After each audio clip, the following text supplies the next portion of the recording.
Yo, what is up guys, and welcome back to another video on the channel. Now in today's video I thought I'd give my top tips on how to get a level 7 or A star in A-level/IB biology. Now roughly a year ago I managed to finesse my way to a grade 7 in IB biology, so in this video I thought I'd give my top tips because I'm guessing a few of you would like to finesse your way to a grade 6 or 7. I actually made a video talking about my top tips for chemistry I think a week ago or something, so if you like more tips on how to get a 7 or 6 in IB biology as well, make sure to check out that video because a lot of the stuff I talked about in that video actually relates to biology as well, but I'm not going to repeat in this video because I don't want to seem repetitive. So without further ado, let's get into the top tips. Now tip number 1 actually has to do with taking responsibility. Now some of you in year 13 will probably realise that some teachers aren't as good at teaching one part of your subject as the other teacher, for example. And so what I'd recommend if you're in that situation is to just take what you can from that teacher's lessons, and then when you go home make sure you read around what they're talking about, and for example get a revision guide that is perhaps a little bit better at explaining what they're trying to explain. I remember one of my chemistry teachers was, and I'm talking about chemistry in a biology video, yeah, don't judge me, but one of my chemistry teachers always used to say that he can give us the bare minimum to understand the course, and it was up to us to go away and do some further reading and really chase that grade for ourselves, and he's not really going to get it for us. I know it's a kind of dead situation to be, that doesn't make sense, it's a bad situation to be in, but you can either sit around and complain about it, or you can just pick yourself up and just chase that grade for yourself and do extra work. The students that often get 7s and A stars are often the people that don't necessarily rely on their teacher for everything, but rather go away and bang out revision by themselves, if I'm being honest. There's a great saying that's you can bring a horse to water but you can't make it drink, and I think that's so relevant to IB biology. Your teachers will give you the content and they'll try their best to help you understand the stuff, but in order to actually prepare and do very well in your exams, you kind of have to do it yourself and figure out what works best for you, whether that be banging out past papers or just sitting and reading the revision guide, not highlighting but making questions on the revision guide and answering them.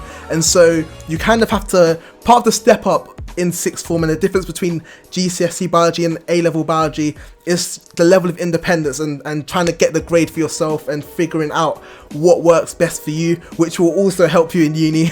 Now tip number 2 actually comes in the form of long answer questions. Now my biology teacher was really nice in the sense that she gave us these booklets of long answer questions which were really useful because, for example, during my lunch times I would just go through this long answer text, not textbook, sorry, test paper, and just answer all of these long answer questions with the help of my revision guide and sometimes just by myself. The booklet was really useful because it really helped me sort out the really important information in my revision guide and separate it from the BS, if you like, that comes with biology textbooks. I know I said my biology teacher gave it to me, but I'm pretty sure if you're doing A-levels or something or IB, you can just type up IB long answer questions on Google and you'll get a massive document. Someone's definitely made a document similar to the one that my biology teacher gave us, and so I just advise you to go through that booklet when you have time and just answer all of the questions, because you're almost killing 2 birds with 1 stone in the sense that you're revising the content in your revision guide in the form of exam style questions, which is obviously going to help your exam technique. Now tip number 3 is actually linked to tip number 2, and that is to do with data analysis questions. Now what I used to do when I was in year 13 is I'd print off an entire test paper and then I would leave out all of the knowledge based questions. So for example, stuff on, I don't know, citric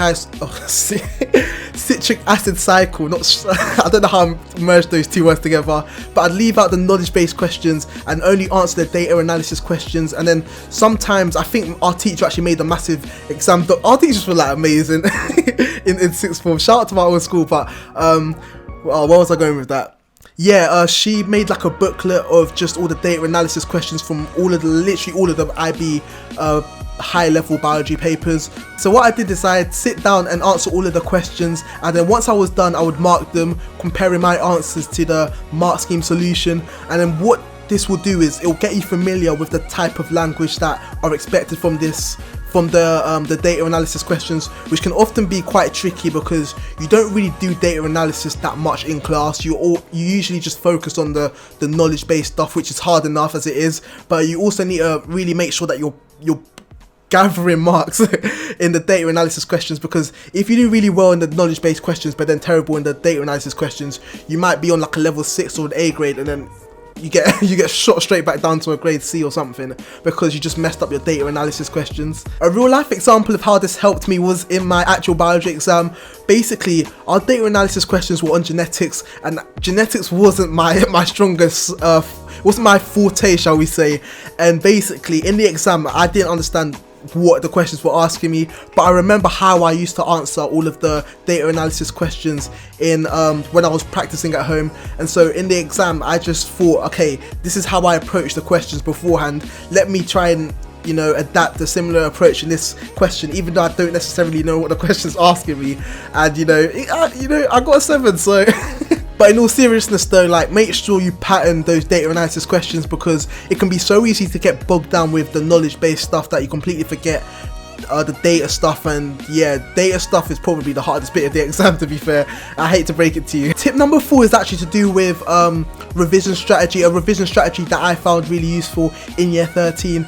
And so basically, when you're doing your exams, a really easy way to improve your marks is to make your answers really concise and to the point. And when you're answering questions, don't just try and blur out all of the knowledge in your head, but rather try and write what the examiner would expect you to write. So a really good way to get used to this is, there's loads of websites online. I'll try and link them in the description or put them on screen.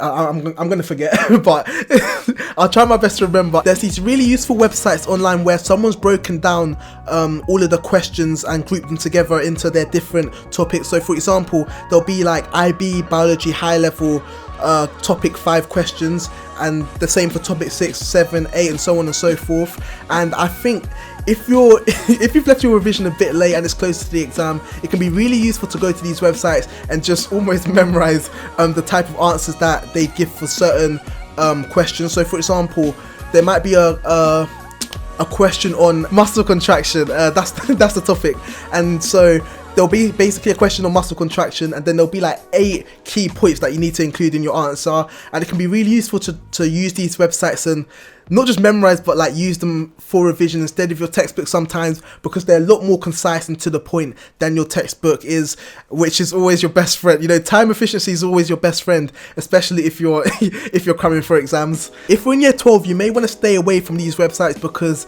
you might want to be focusing and paying more attention to actually understanding certain concepts. But if your exams are like in 1 or 2 weeks, then trust me, these type of websites are your best friends, because they will literally they give you mark scheme answers for like literally every question, every possible question that can be asked about a particular topic can be found on these type of websites. I can't remember the website I used, but it was really useful, because for example, I just memorized the Calvin cycle and citric acid cycle.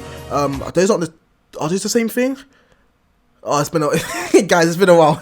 It's been a while, yeah, but yeah, I literally just memorized those cycle type questions. Now my final tip, tip number 5, is to do with consistency. Now everything else I just said in this video is kind of pointless if you don't apply this, and that is you really need to be consistent with your revision strategy. And the best way to do this is to come up with a revision plan. And you know, if you're going to battle, yeah, you have a battle plan, and like I like to think as exams like a battle.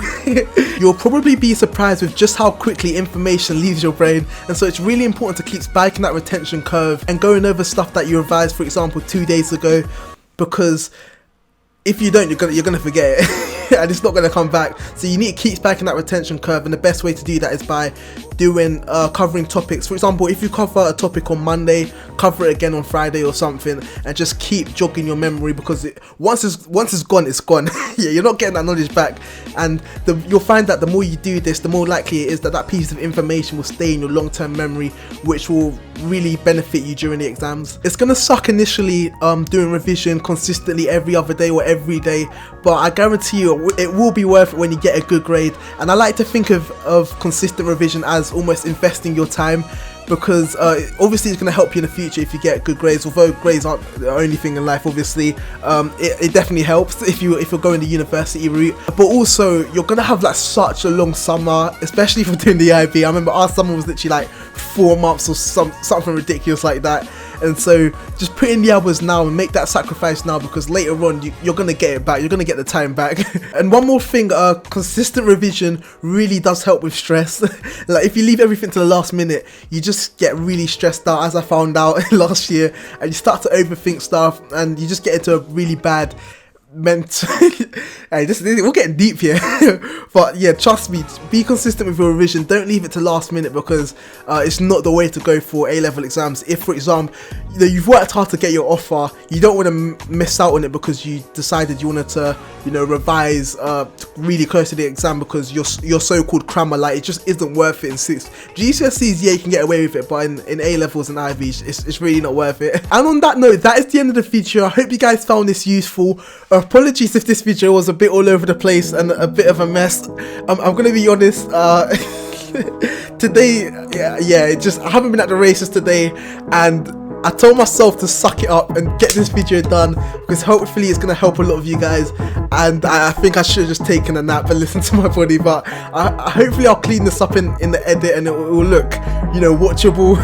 Hit that subscribe button if you haven't already, and follow me on Snapchat. And yeah, I'll see you tomorrow, or not tomorrow, I don't post daily. I clearly don't post daily, guys. I'll see you guys next week, where hopefully I'm a bit more composed and at the races.